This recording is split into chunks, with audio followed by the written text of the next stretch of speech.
Assalamualaikum warahmatullahi wabarakatuh. Perkenalkan, nama saya Revina Ilka dengan NIM 12141427438, berasal dari kelas 2A Prodi Tadris IPS Universitas Islam Negeri Sultan Syarif Kasim Riau. Nah, video ini saya buat untuk memenuhi tugas atau UAS dari mata kuliah Pendidikan Ilmu Pengetahuan Sosial dengan dosen pengampu Bapak Ibu Bangsa MPD. Baik, langsung saja kita simak videonya. Selamat menyaksikan. Baiklah, saya akan mencoba untuk menjawab semua pertanyaan yang diberikan oleh dosen saya. Soal yang pertama yaitu menjelaskan kontribusi persambungan mata kuliah pendidikan IPS dalam mengembangkan keilmuan dan kepribadian mahasiswa sekalian.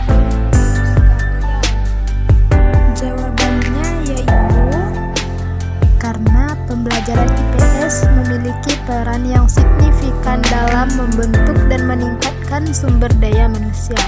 Manusia yang merupakan makhluk sosial membutuhkan bekal pengetahuan mengenai harkat dan martabat, serta tata cara berinteraksi antar sesama makhluk sosial lainnya. Maka dibutuhkan keterampilan dan pengetahuan mengenai tata cara sosial berdasarkan nilai dan norma yang berlaku dalam masyarakat.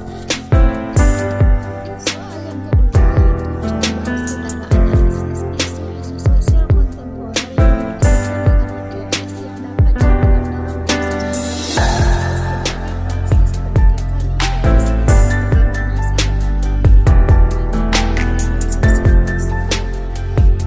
jawabannya pentingnya mengangkat dan memecahkan masalah-masalah sosial kontemporer yang dihadapi para siswa. Selain orientasi kurikulum pendidikan IPS yang bersifat perennialistik dan esensialistik yang selama ini berlaku dalam kurikulum di sekolah, diperlukan juga alternatif orientasi kurikulum seperti reconstructionism, paradigma kurikulum, praksis kritis atau critical praxis. Dalam penelitian ini merupakan alternatif dalam mengkaji lebih lanjut tentang keragaman kelompok etnis, status sosial, ekonomi, gender, kualitas hidup yang dihadapi oleh para siswa. Tujuannya adalah agar mereka beremansipasi dan berpartisipasi dalam kedudukannya sebagai individu yang otonom dalam memecahkan masalah tersebut. Selain mengenang kebesaran masa lalu bangsa melalui kurikulum yang bersifat perennialistik, hasil penelitian ini dapat digunakan sebagai alternatif untuk memberi peluang lebih banyak kepada para siswa sebagai pencipta, kreator, dan pembangunan pengetahuan dan kebudayaan berdasarkan pengalaman yang dibawa mereka dari luar kelas. Konstruksi baru tersebut diharapkan para siswa melalui proses pembelajaran IPS di kelas bisa memerankan diri sebagai pembelajar IPS pada zamannya. Soal yang ketiga yaitu tujuan akhir pendidikan adalah memberikan kemampuan kepada peserta didik untuk berperilaku sesuai dengan konsep yang dipelajarinya. Karena itu harus diimplementasikan melalui dua strategi, yaitu pendidikan sebagai transfer of knowledge dan pendidikan sebagai transformation of value. Deskripsikan kedua strategi tersebut dan berikan contoh implementasinya. Jawabannya adalah dewasa ini realita yang sering terjadi di dunia pendidikan. Tujuan pendidikan itu hanya sebagai transfer of knowledge dan transfer ilmu. Padahal tujuan pendidikan tidak hanya sekedar transfer of knowledge, sedangkan seorang yang atau guru kepada student atau pelajar, tetapi bahkan lebih dari hal tersebut.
sekarang ini belum optimal seperti yang diharapkan.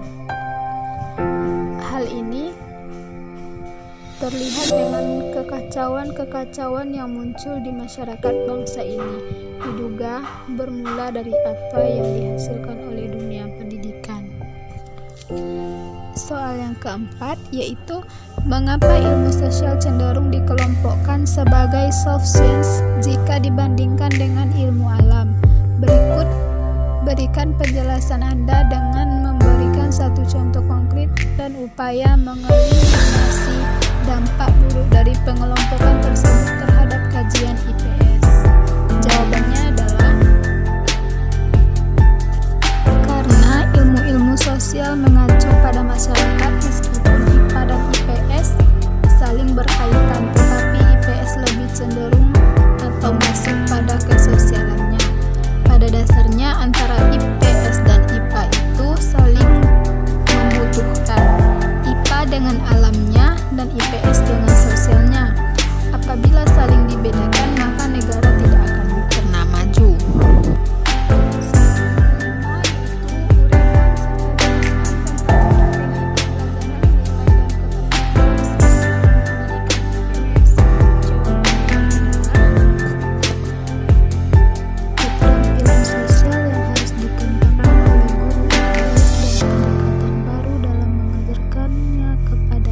Peserta didik di sekolah dasar.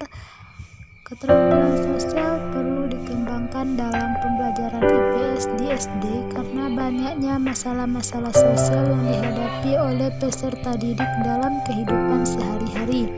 Dalam kehidupan masyarakat mudah ditemukan masalah sosial seperti kerusuhan sosial atau masyarakat mudah terkena isu rumor karena tidak mempunyai keterampilan dalam mengelola informasi.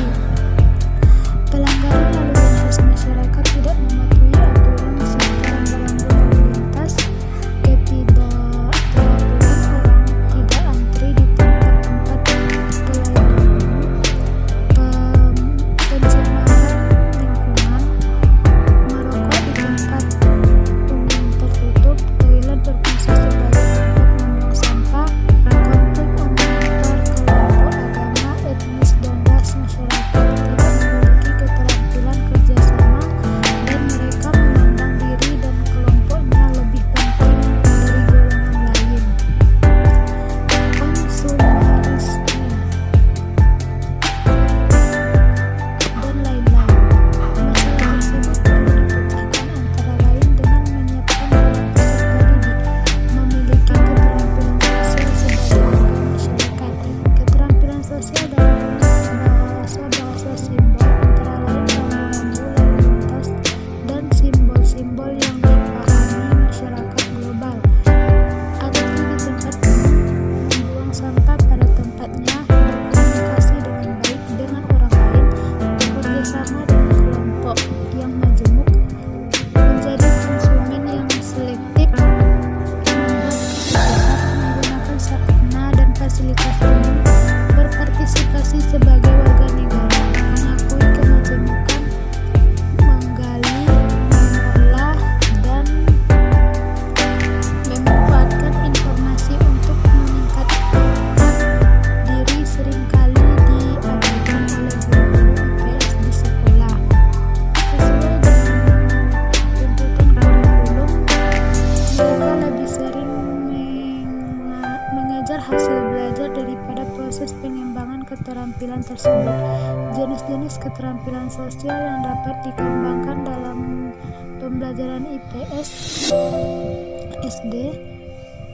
Keterampilan sosial yang dapat dipraktekkan dalam kehidupan sehari-hari sebenarnya berhubungan dengan keterampilan intelektual atau kemampuan kognitifnya. Oleh karena itu, seringkali kita tidak bisa dibedakan dengan jelas antara keterampilan intelektual dengan keterampilan sosial. Misalnya, ketika siswa melakukan antri di depan layar umum, tidak hanya dia terampil menghargai hak orang lain dan membuat atau bertindak tertib, melainkan juga dia tahu bahwa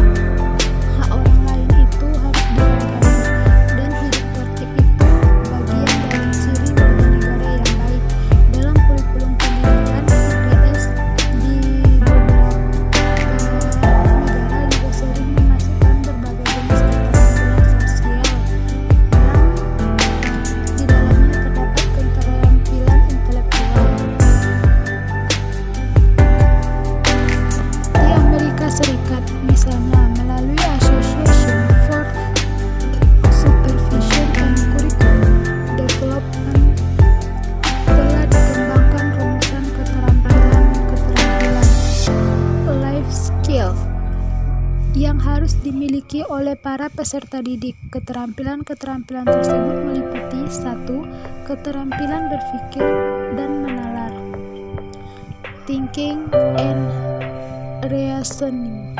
2. Keterampilan bekerja dengan orang lain. 3. Keterampilan pengendalian diri. Dan yang keempat, keterampilan dalam memanfaatkan peluang kerja.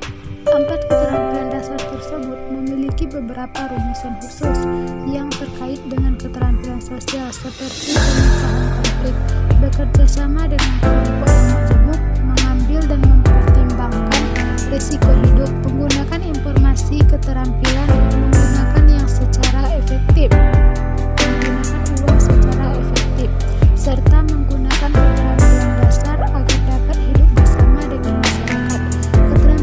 Keterampilan tersebut dapat dikembangkan dan dilatihkan melalui berbagai mata pelajaran termasuk IPS. Soal yang keenam yaitu menjelaskan IPS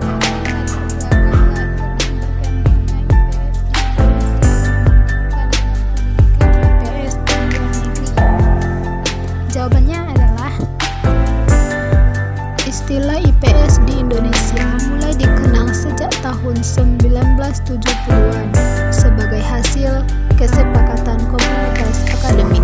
Secara formal mulai digunakan dalam sistem pendidikan nasional dalam kurikulum 1975. Selanjutnya konsep IPS tersebut mulai masuk dalam persekolahan pada tahun 1972 mulai sampai 1973, yakni dalam kurikulum proyek perintis sekolah pembangunan PPP atau P3 IKIP Bandung. Mengingat beberapa faktor yang menjadi pemimpin dalam civic education di Tawangmangu tersebut berasal dari IKIP Bandung. Pertumbuhan IPS di Indonesia tidak terlepas dari situasi kacau, termasuk dalam bidang pendidikan sebagai akibat pemberontakan G30 SPKI yang akhirnya dapat ditumpas oleh pemerintahan Orde Baru. Latar belakang dimasukkannya bidang studi IPS ke dalam kurikulum sekolah di Indonesia sangat berbeda dengan di Inggris dan Amerika Serikat. Sedangkan di sejarah IPS di Inggris dan Amerika, pertama kali IPS dimasukkan dalam kurikulum sekolah adalah di Rugby, Inggris pada tahun 1827, sekitar setengah abad setelah revolusi industri atau abad ke-18. Revolusi industri abad ke-18 ditandai dengan perubahan pembangunan, penggunaan tenaga manusia menjadi tenaga mesin. Di Amerika, IPS secara formal dimasukkan ke dalam kurikulum sekolah pada tahun 1892 di negara bagian Wisconsin. Latar belakang dimasukkannya IPS ke dalam kurikulum sekolah di Amerika Serikat berbeda dengan di Inggris. IPS dimasukkan ke dalam kurikulum sekolah di Amerika Serikat disebabkan perbedaan ras yang ada di Amerika Serikat. Penduduk Amerika Serikat terdiri dari berbagai macam ras, diantaranya ras Indian yang merupakan penduduk asli, ras kulit putih yang datang dari Eropa, dan ras Negro yang didatangkan dari Afrika untuk dipekerjakan di perkebunan negara tersebut. Pada awalnya, penduduk Amerika Serikat yang multiras tidak menimbulkan masalah.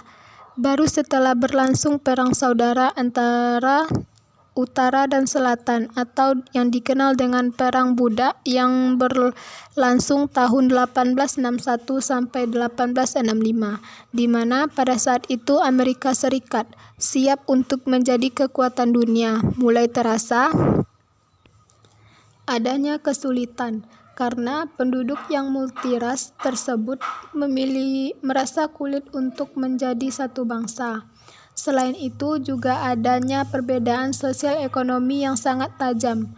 Para pakar kemasyarakatan dan pendidikan berusaha keras untuk menjadikan penduduk yang multiras tersebut menjadi merasa satu bangsa, yaitu bangsa Amerika Serikat. Salah satu cara yang ditempuh adalah dengan memasukkan social studies ke dalam kurikulum sekolah di negara bagian Wisconsin pada tahun 1892. Pada tahun 1960-an, setelah timbul suatu gerakan akademis yang mendasar di Amerika Serikat yang secara khusus dapat dipandang sebagai suatu gerakan revolusi dalam IPS, yang dipelopori oleh para sejarawan dan ilmuwan sosial lainnya. Dalam kondisi dinamis, kelompok ilmuwan ini tampaknya begitu antusias tertarik terhadap IPS. Hal ini ditunjang oleh pemerintah federal yang menyediakan dana memadai untuk pengembangan proyek kurikulum baru. Maka para ahli tersebut dapat bekerja sama dalam mewujudkan gerakan pendidikan tersebut untuk memperoleh suatu produk pembaruan pendidikan yang disebut dengan The New Social Studies. Akar sejarah IPS di Amerika Serikat dibuktikan dengan dipublikasikannya karya akademis oleh National Council for the Social Studies atau NCSS. Pertemuan organisasi tersebut pertama kalinya dilaksanakan pada tanggal 20 sampai 30 November 1935. Dalam pertemuan tersebut disepakati bahwa kurikulum IPS pada dasarnya bersandar pada ilmu-ilmu sosial. Oke, terima kasih telah menonton video saya dari awal sampai akhir. Sampai jumpa di video selanjutnya. Bye-bye. Assalamualaikum warahmatullahi wabarakatuh.